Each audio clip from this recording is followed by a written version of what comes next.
Have you ever noticed something strange about yourself? You're having a perfectly normal day. Nothing is wrong. Then someone asks you one tiny question. What do you want for dinner? And suddenly, you snap. You raise your voice. You become impatient. Even the people you love most start irritating you. 5 minutes later, you finally eat something. And almost instantly, you feel embarrassed. You wonder, why did I react like that? Why was I so angry over something so small? Here's the disturbing part.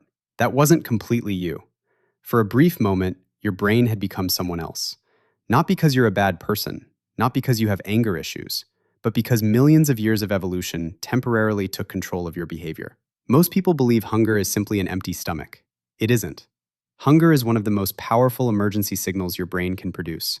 It changes the way you think, the way you judge people, the way you make decisions, the way you spend money, even the way you speak to the people you love. Scientists even have a name for this strange transformation: hangry, a combination of hungry and angry. It sounds funny, but the biology behind it is anything but. Because the next time you find yourself arguing over something completely meaningless, the real question isn't, what's wrong with me? It's, when was the last time I actually ate? Today we're going far beyond simple hunger. We're going inside your brain, back hundreds of thousands of years, to discover why your modern personality can disappear the moment your blood sugar begins to fall. And once you understand what's really happening, you'll never look at hunger the same way again. Let's start with one uncomfortable fact. Your brain is incredibly expensive. Although it makes up only about 2% of your body weight, it consumes roughly 20% of all the energy your body produces. Think about that for a second. One tiny organ, using 1/5 of your entire energy supply. That's because your brain never stops working. Even while you're sleeping, billions of neurons are constantly communicating. Every thought, every memory, every emotion, every decision requires energy. And unlike your muscles, your brain can't simply decide to slow down for a while. It needs a continuous fuel supply, mostly in the form of glucose. So what happens when that fuel begins to disappear? Imagine your phone.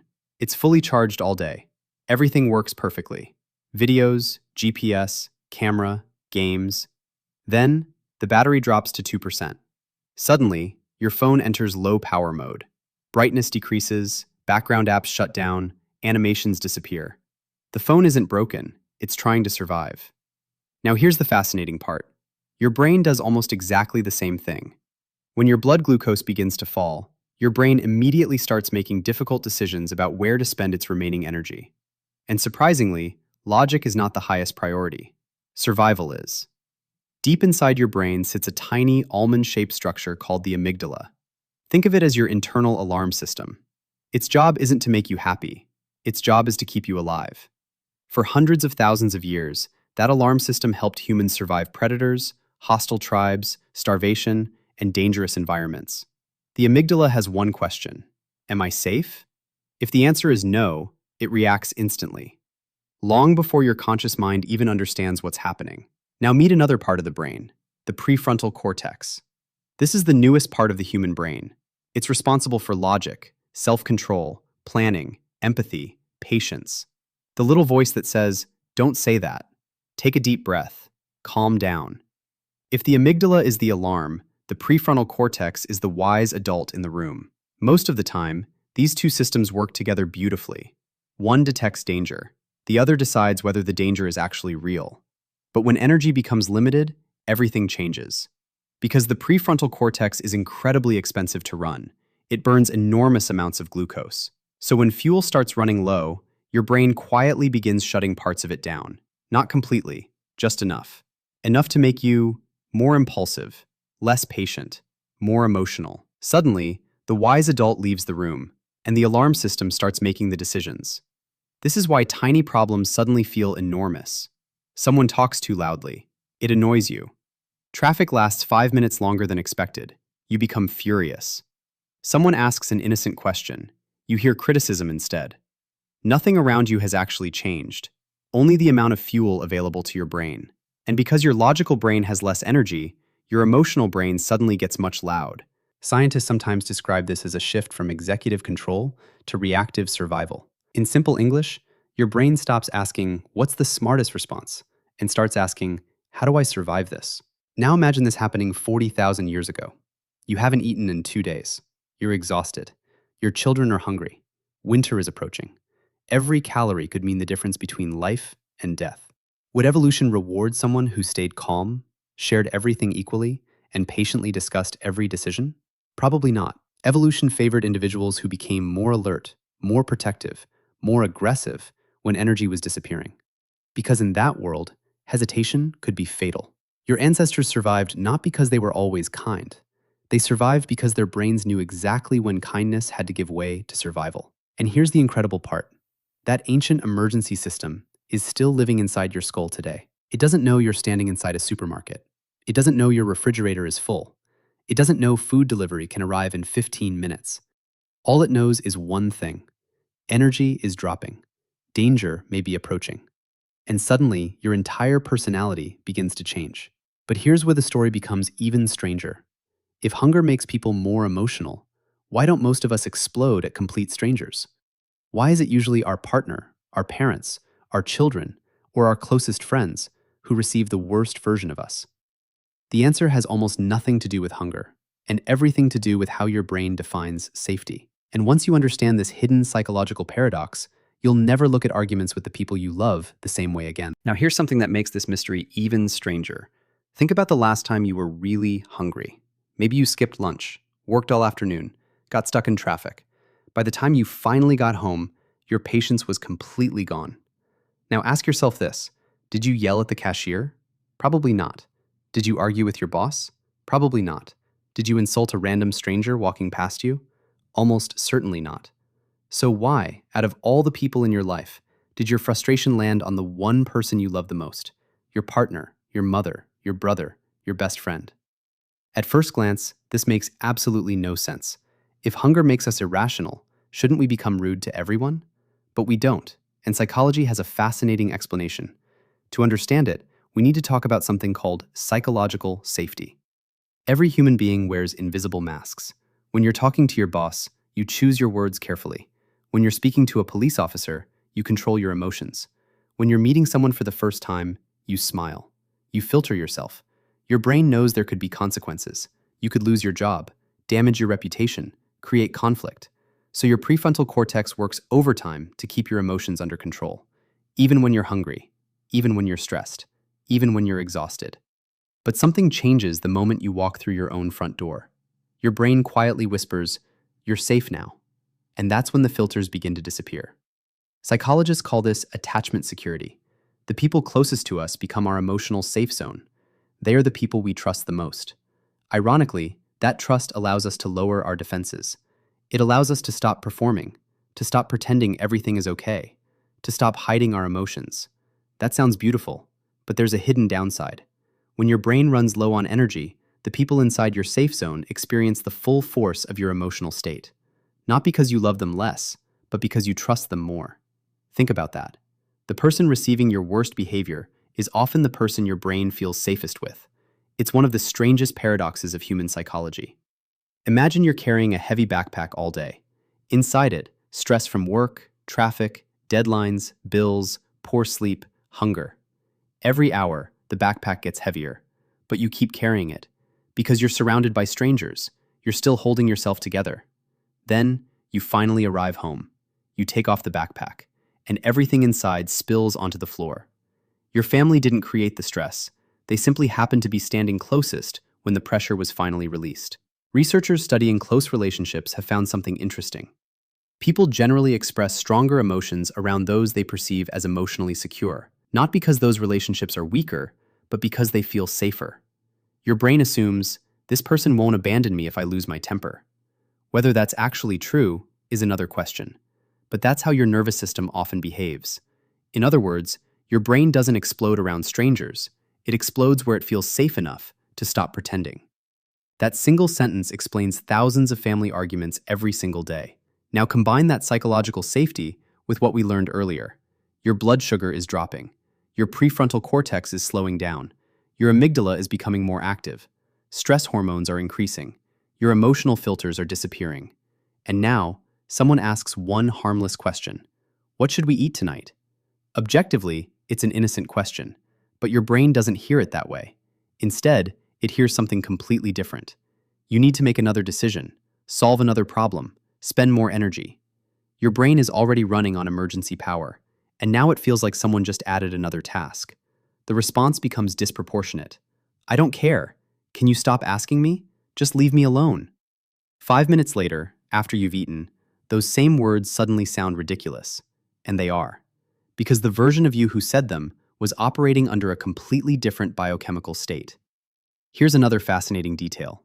Scientists have discovered that hunger doesn't simply increase anger, it also changes how we interpret other people's behavior. Imagine someone forgets to text you back. When you're well fed, you might think, they're probably busy. But when you're hungry, your brain becomes much more likely to interpret that same event negatively. They're ignoring me. They're being disrespectful. They don't care. The event hasn't changed. Only your brain's interpretation has. This happens because your amygdala becomes increasingly sensitive to possible threats. And under low energy conditions, your brain starts seeing danger where none actually exists. It's a survival shortcut. Thousands of years ago, assuming the worst could save your life. Today, it mostly creates unnecessary arguments. But here's the twist. None of this means hunger forces you to become angry. Biology creates the impulse. It doesn't make the decision. Think of it like driving a car in heavy rain. The road becomes slippery, stopping becomes harder, your risk of crashing increases, but you still control the steering wheel. The conditions become more dangerous, not impossible. The same is true for your brain. Hunger loads the gun, your choices still pull the trigger. Understanding what's happening gives you something incredibly valuable: awareness. The next time you feel yourself becoming unusually impatient, you'll recognize the warning signs. Your thoughts become more negative, your patience disappears. Tiny inconveniences suddenly feel enormous. Instead of asking, "Why is everyone annoying today?" you might ask a much better question. Am I actually angry, or am I simply running out of fuel? That single question can prevent arguments, repair relationships, and completely change the way you understand your own emotions. But all of this raises an even bigger mystery. If hunger changes our personality this dramatically today, why would evolution ever design a system like this in the first place? Why would becoming aggressive, impatient, and emotionally reactive ever help someone survive? To answer that, we need to leave modern civilization behind and travel back nearly 200,000 years to a world where every meal could determine whether your family lived or died. Everything we've talked about so far leads to one unavoidable question. If hunger makes us impatient, more emotional, and sometimes even aggressive, why would evolution ever allow that? Wouldn't calm people survive better? Wouldn't kindness be the smarter strategy? It sounds logical, but evolution doesn't optimize for kindness. It optimizes for survival. And survival often demands something very different. To understand why, we need to leave the modern world behind. Forget supermarkets, forget refrigerators, forget food delivery. Imagine waking up, not knowing where your next meal will come from. Not tomorrow, today. Picture yourself standing on the African savanna nearly 200,000 years ago. You haven't eaten in almost 2 days. Your family is hungry. Every step burns precious energy. Every mistake could cost a life. There are no grocery stores, no restaurants, no emergency snacks. Every calorie must be hunted or gathered with your own hands. For almost all of human history, this wasn't unusual. It was normal. Now imagine, after hours of searching, your group finally catches an animal. Fresh meat, enough to survive. Then someone reaches for the very last piece. Ask yourself honestly, would evolution reward the person who politely steps aside, or the one willing to fight for their family's survival? The answer isn't pleasant, but it's obvious. In a world where missing one meal could mean death, aggression wasn't always a flaw. Sometimes it was an advantage. Evolution doesn't care if a behavior is good or bad. It only cares whether it helps you survive long enough to pass on your genes. If becoming more alert, more competitive, and more protective during starvation helped your ancestors survive, those traits stayed with us, generation after generation, until eventually they became part of your brain. Your nervous system learned one simple equation: low energy means danger. That equation still exists today. The only problem is that your world has completely changed. Your ancestors lived with scarcity. You live with abundance. Food is everywhere. Coffee shops, gas stations, convenience stores. Food delivery in minutes. But your brain hasn't updated yet. Evolution moves slowly. Agriculture appeared only about 10,000 years ago. Industrial food, just a couple hundred years ago. Fast food, only a few decades ago.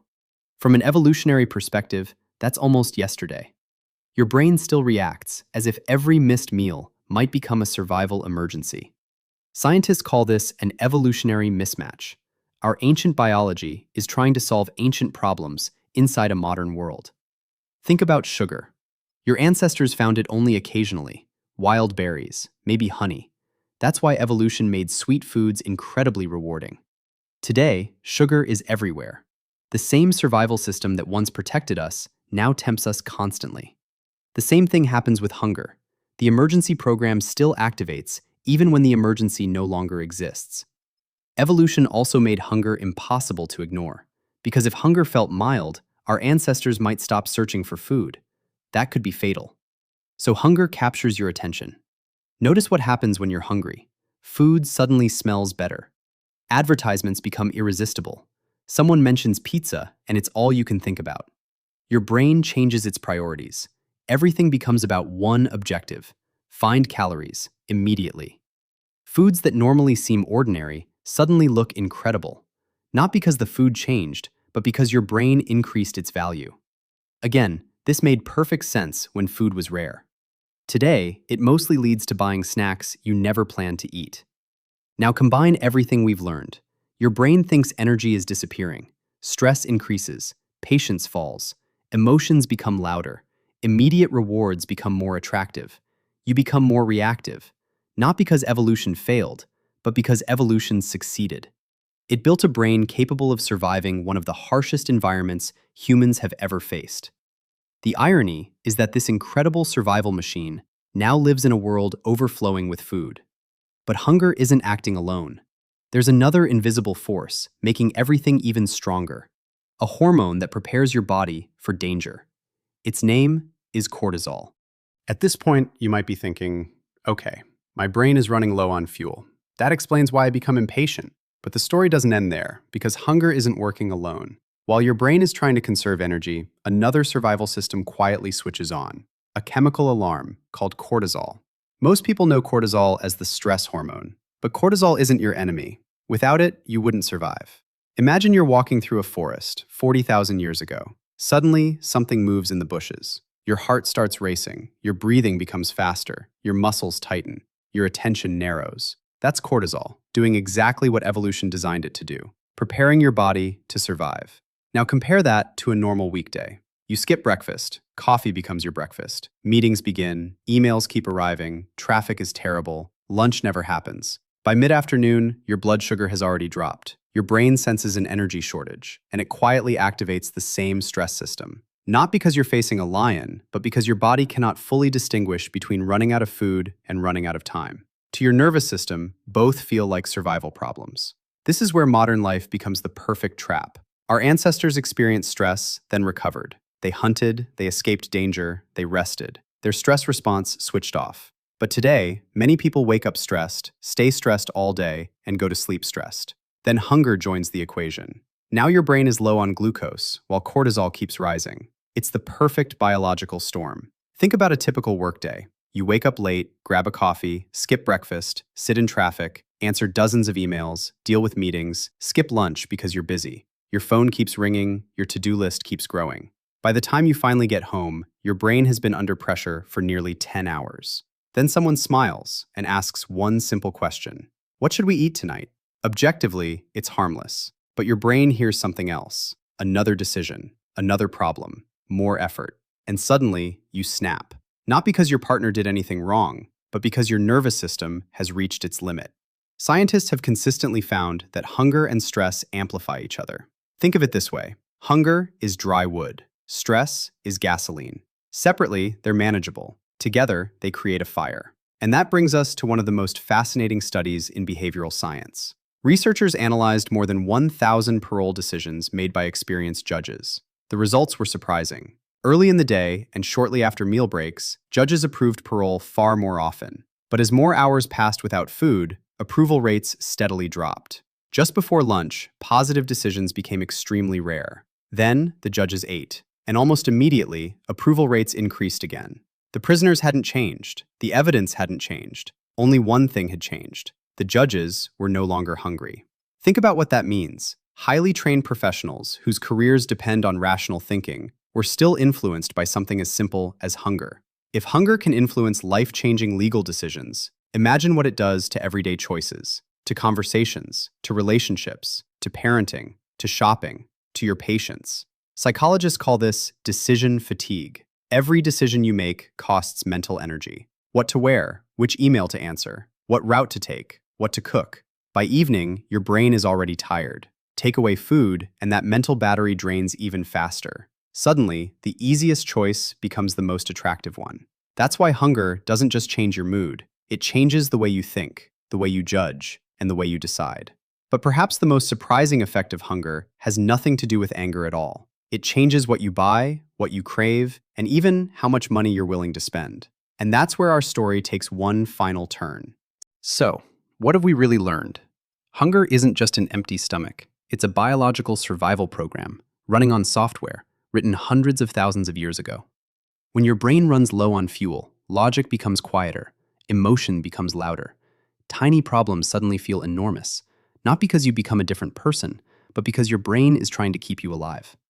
The strange part is, your prehistoric brain doesn't know you're standing in a supermarket. It doesn't know food can arrive in 20 minutes. It still behaves as if the next meal could decide your survival. And maybe that's the biggest lesson of all. The next time you catch yourself becoming unusually impatient, before blaming your partner, before arguing with your family, before sending that angry text, pause and ask yourself one simple question. When did I last eat? That tiny question might save an argument, a friendship, or even a relationship. Because sometimes the shortest path back to being yourself is simply having lunch. Now I'm curious, when you're hungry, who do you become? Do you get quiet? Do you become impatient? Or do you turn into someone you barely recognize? Tell me in the comments. I read every single one. And if you've ever experienced being hangry, there's a good chance your story will help someone else understand their own brain. If you enjoyed uncovering the hidden science behind everyday human behavior, don't forget to subscribe to Mind Sketch, because the greatest mysteries aren't hidden in space or at the bottom of the ocean. They're already inside your own mind. Thanks for watching, and I'll see you in the next video.